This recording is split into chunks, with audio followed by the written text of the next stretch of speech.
Hello, internets! This is Adam Brinckerhoff coming to you from Colorado, specifically the worldwide headquarters of SpaceUnited, your nonprofit humanitarian space agency. And we are here for our weekly Google Hangout podcast thing that we do. Along with me, as always, or mostly always, is Troy Dunn, our executive director. Troy, introduce yourself. Hello, everybody. Oh, that's pretty good. So today we are here to talk to you about crowdfunding, specifically for space-related projects. So let's jump right into it.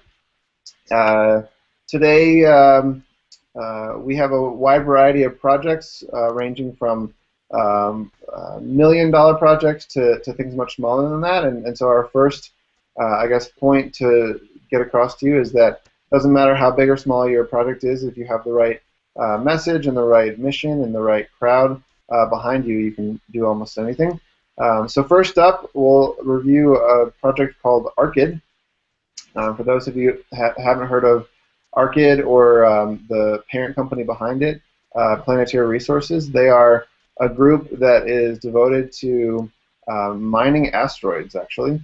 And they have a whole list of satellites and other missions that are kind of in line to be launched and developed and sent up into space to, I guess, analyze how to go about mining asteroids in the best way possible. And we've talked about that in past episodes, so go back and check those out, as well as their website to see exactly what they're up to. But this project specifically is a telescope, a space telescope, that they open to the public. So as you can see, Troy flipping through their Kickstarter campaign, it was on Kickstarter with a $1 million goal, and they surpassed that quite a bit into the $1.5 million range. And the idea behind it is to allow the public to control what pictures the satellite takes in space, and to just in general get the public involved in this type of space research and space exploration, which is definitely something that we're all about. So we admire their work, and we give them credit and due for all the cool stuff that they're doing. And so keep tabs on them in terms of their progress with Arkit and their other projects as they work towards asteroid mining. As you can see at the top of the project, the Kickstarter campaign specifically is no longer active.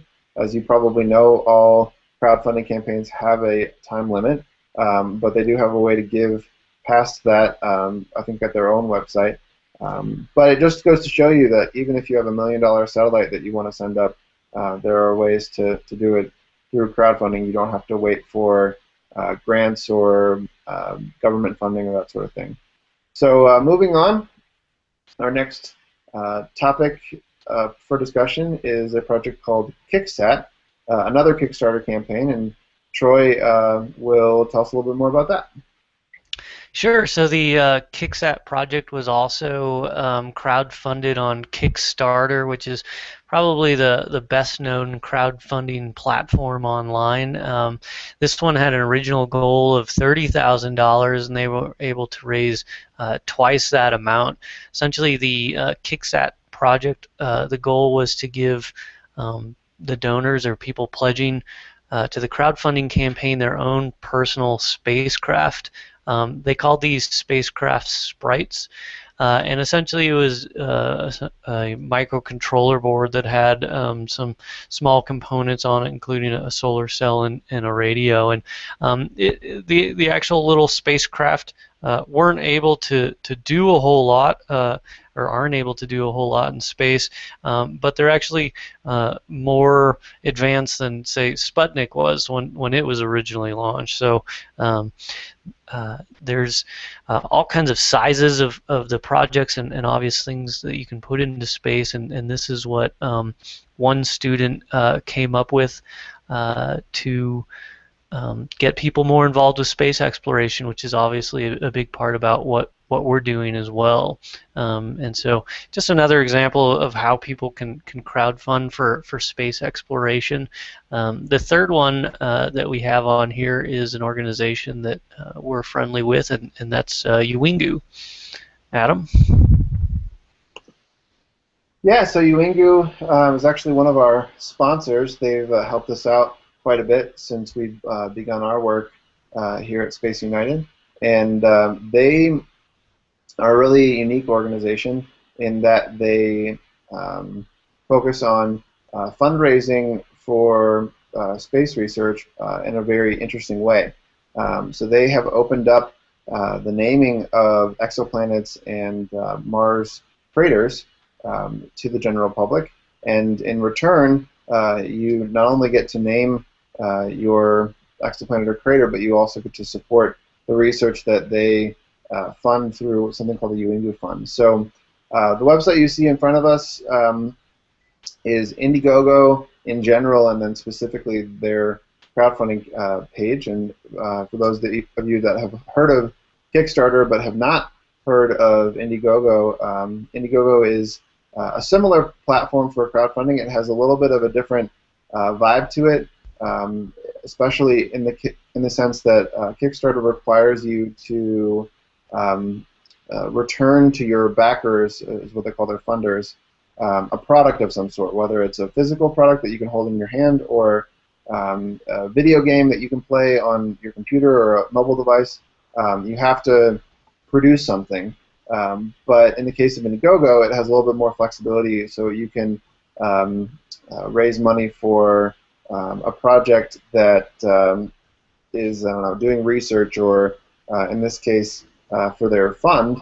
And in our case, actually, we last September at SpaceUnited crowdfunded for some imagery that we donated, satellite imagery to relief organizations, which we did through Indiegogo. So that imagery, for example, wasn't purchased and given back to our funders.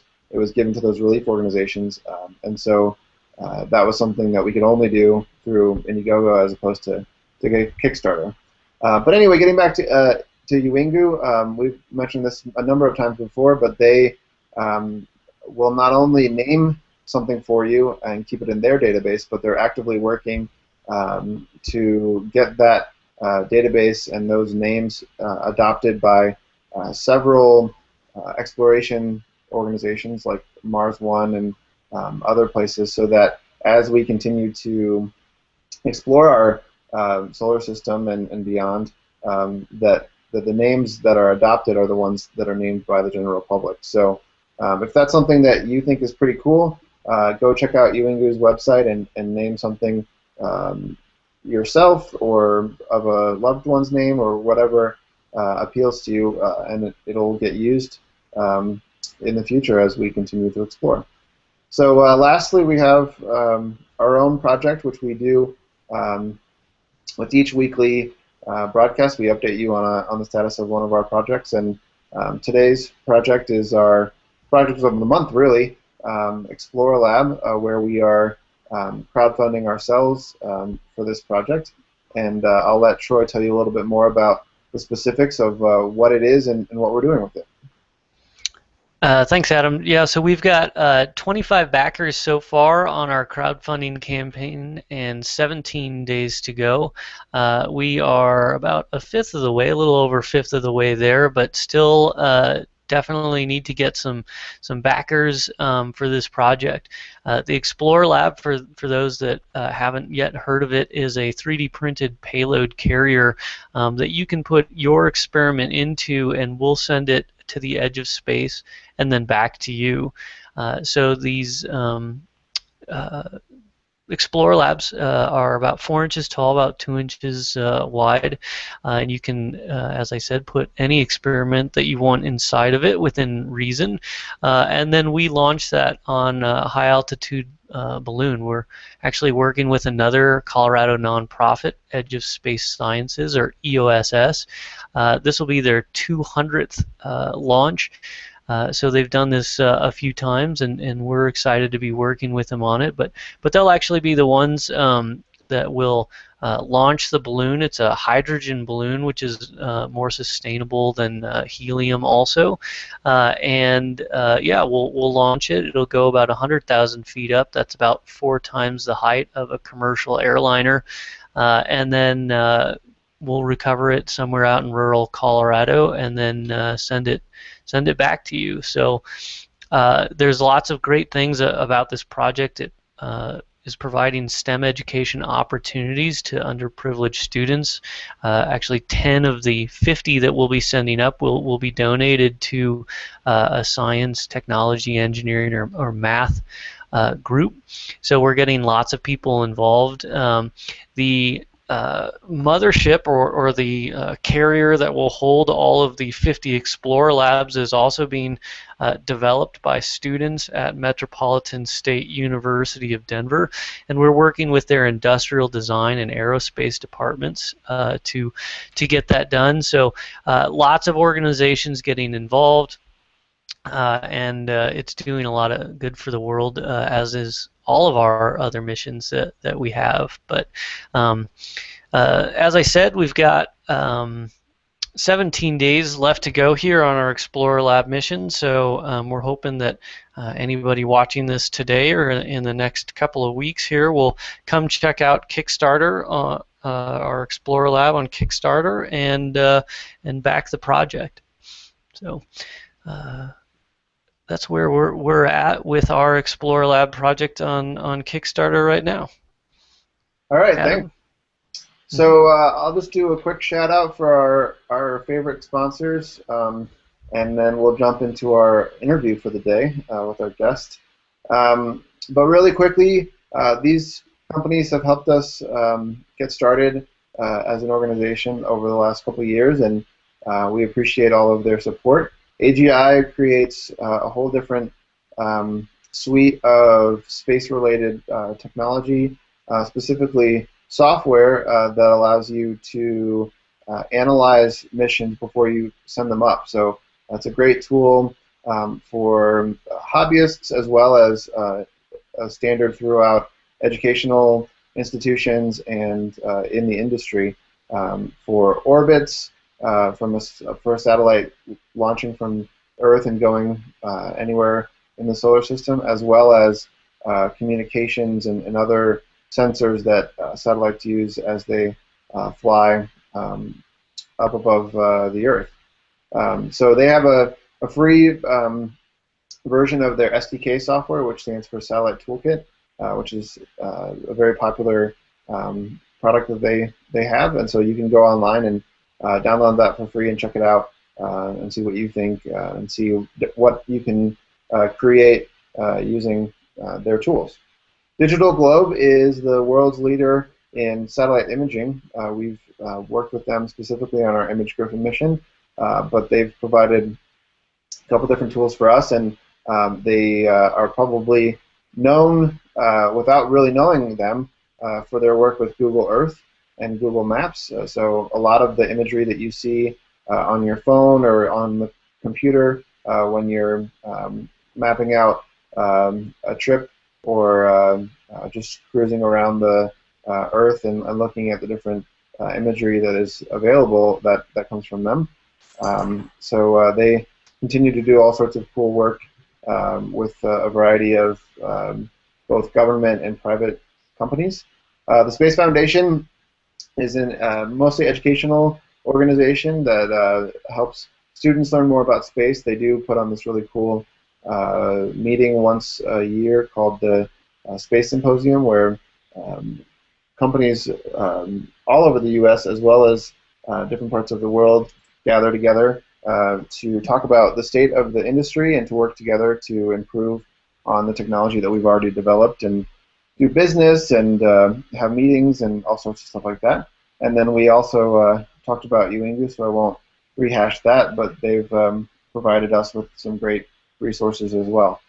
So without any further ado, I'd like to welcome our guest today, Alex, is it Sirois, I believe?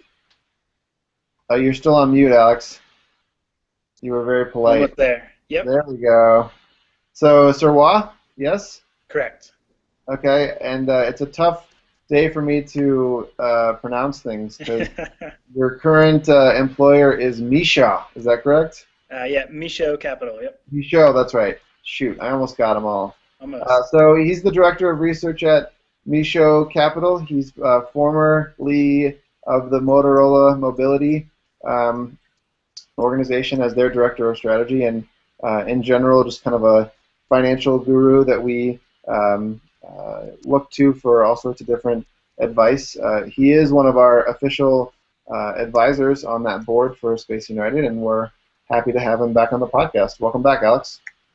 Thanks so much for having me.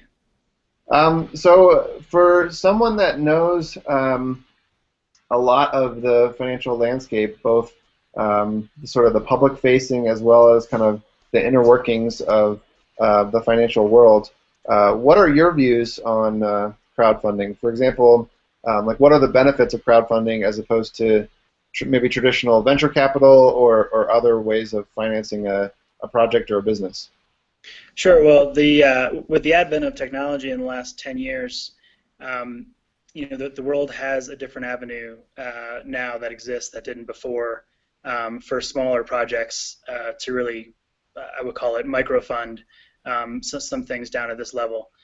You wouldn't have a VC firm spend any time on something for $5,000 or $20,000. It's not worth their time to look into that, even if the return is 10x or 100x.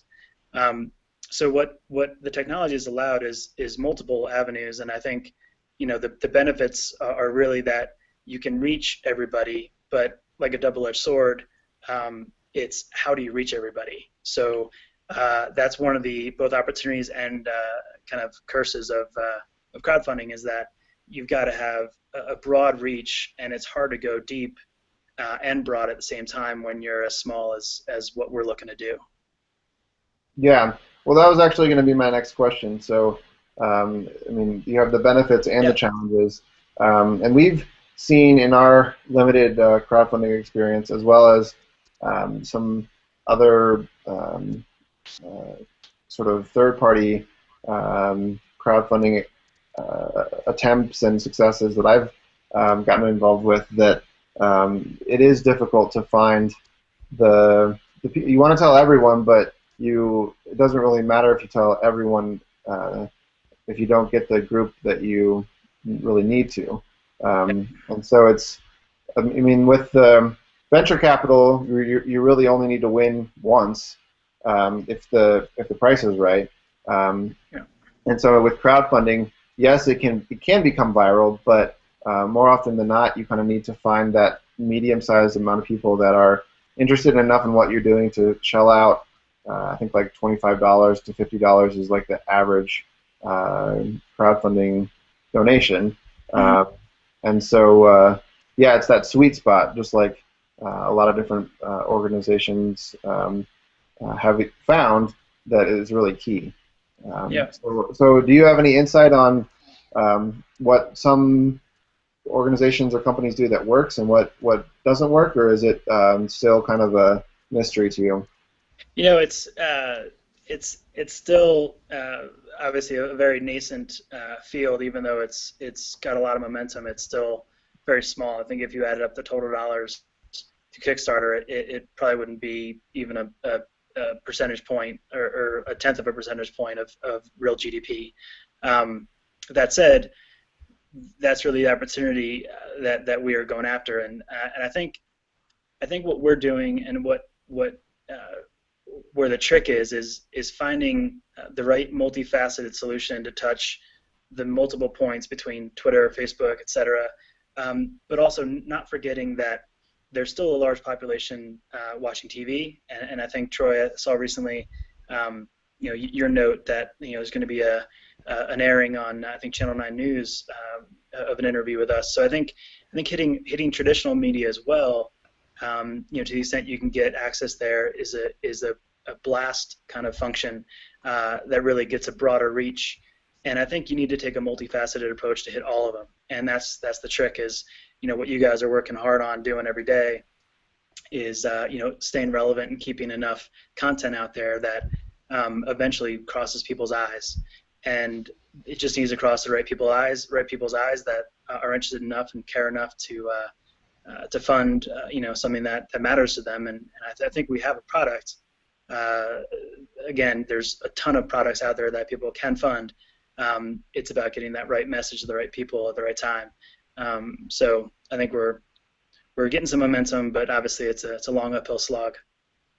Yeah, I agree. That's all good insight. The other thing that Troy and I continue to discuss, and I'm sure the business and finance-minded people out there probably have a variety of terms for these ideas, but just the opportunity to do some research, or really, I mean, using Kickstarter as an Indiegogo as a tool for saying, okay, this is what we think people might be interested in, but let's really find out. And we think it's a pretty good product. It's definitely not perfect. There are ways that we can improve upon it. But we have used the book and the way of thinking called the Lean Startup as a reference for a lot of this. And so there's a term there called validated learning that I think comes out of this quite a bit, where you put it in front of people, you tell people that you know, and then you see, do people like it enough to back it? Do people like it enough to back it and tell someone else about it? And then how does it grow that way? Troy, did you have a question either along those lines, or, excuse me, in another area that you wanted to pose to Alex?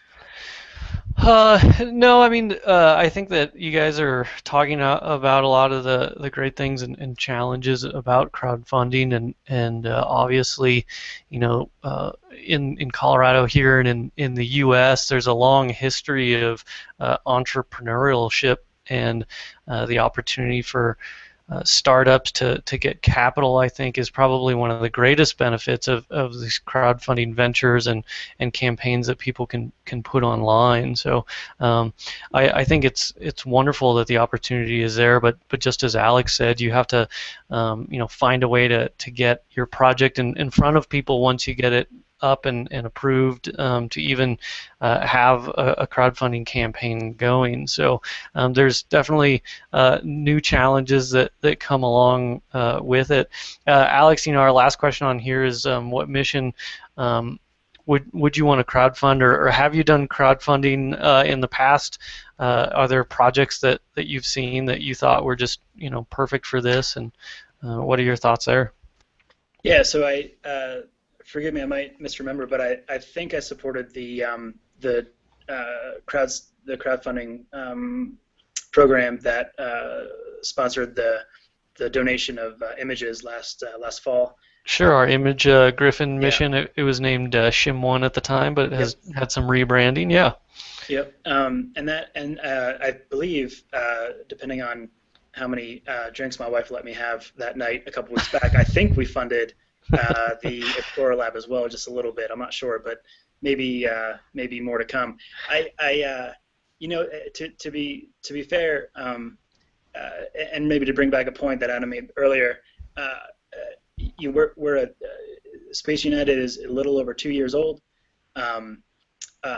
You guys have some momentum, but there's a great amount of learning from things that don't quite work, and I think that's a great point to say the validated learning is asking what worked, what doesn't work, and so to the extent that these programs hit the mark or don't, I think you guys are doing the right job to do some deep analysis on to iterate for the next program and make sure that you're responding to things that really catch people's attention and give them what they want.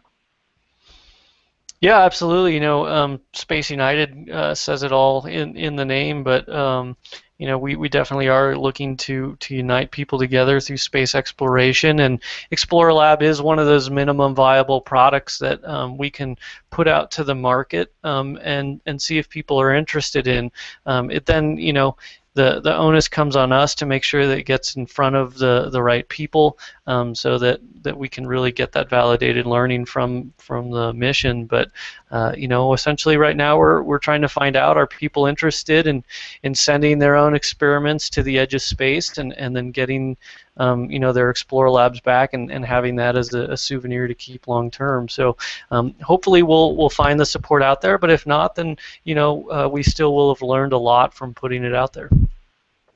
Yep. All right. Well, thanks so much, Alex. We'll have you hang out a little bit while we move on to our question and answer section, in case we get stumped and we call on you to bail us out. So let's move on to that slide.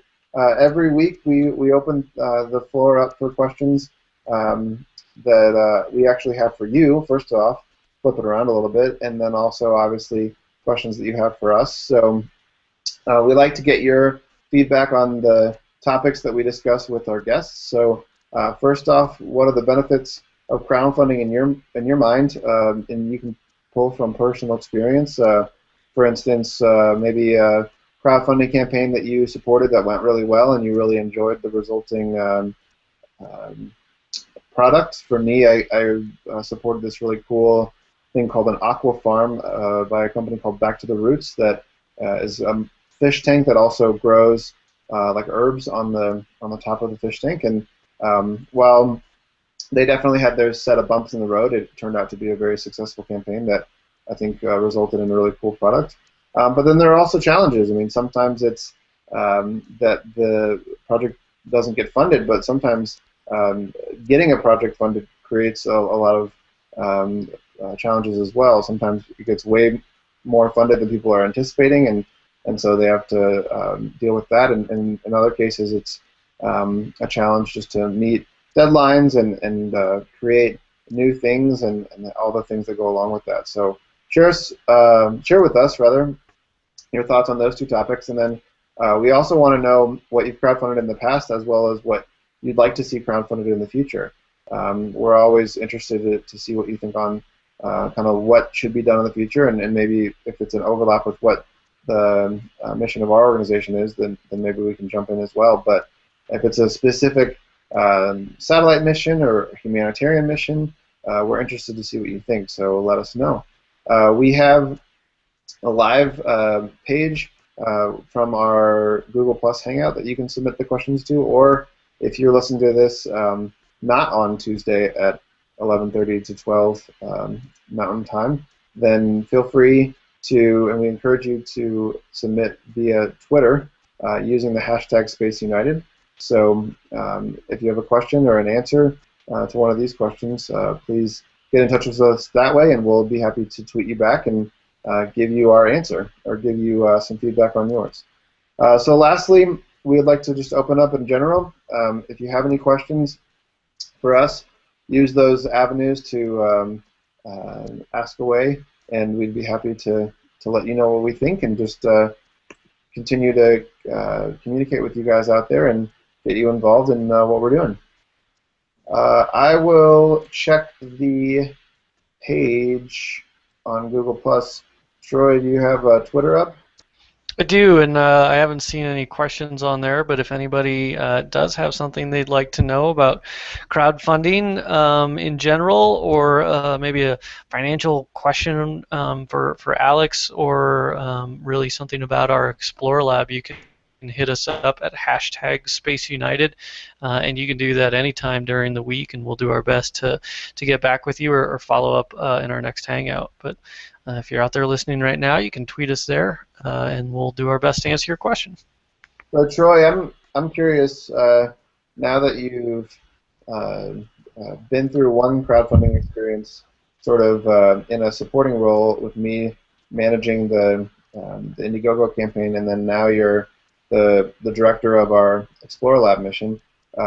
What's your experience been like in terms of things that you've enjoyed from crowdfunding, as well as things that have been maybe harder than you were anticipating, or just different? Sure. Well, I guess one of the first things I would say is, if you're thinking about running a crowdfunding campaign, to make sure that you plan ahead well in advance. Know that with these different platforms online, with Kickstarter, Indiegogo, GoFundMe, etc., that there is an approval process that you have to go through. On Kickstarter, you have to get approved by both Amazon and then Kickstarter.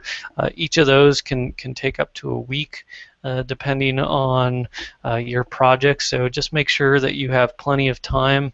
If you have like an offline event, something out in the real world that you're putting on, fund to help launch your campaign, you just want to make sure that all those dates line up.